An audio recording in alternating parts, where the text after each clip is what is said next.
মন্ত্রী আপনারা দেখেছেন সুজিত বাবুর গাড়ি কালকেও ঢুকেছিল এই প্রেমিসেসের মধ্যে। আজকে কেন্দ্রীয় এমওএ সহসত্ত্ব আমার গাড়ি এখানে ঢুকতে দেওয়া হয়। আমরা যখন পুলিশ কর্মীর সাথে কথা বলি ওনারা বলেন ম্যাডাম মানা করেছে। আমি জিজ্ঞেস করলাম কোন ম্যাডাম, তো ওনারা বললেন ডিসি।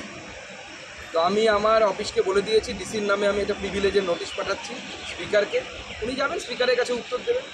কোন এখতিয়ারে একজন কেন্দ্রীয় মন্ত্রীর গাড়ি উনি এখানে ঢুকতে দেবেন না, অথচ রাজ্যের মন্ত্রীর গাড়ি ঢুকবে? রাজ্যের মন্ত্রীর মাথায় কি দুটো সিংহ দিয়েছে? তা কি তাদের কি এক্সট্রা প্রিভিলেজ আছে? এই ধরনের বৈষম্যমূলক আচরণ আমরা সহ্য করব না। নিয়ম সবার জন্য একই রকম থাকে। নিয়ম যদি আমার জন্য গাড়ি বাইরে রাখার হয় তাহলে রাজ্যের মন্ত্রীর জন্য গাড়ি বাইরে রাখা হয়।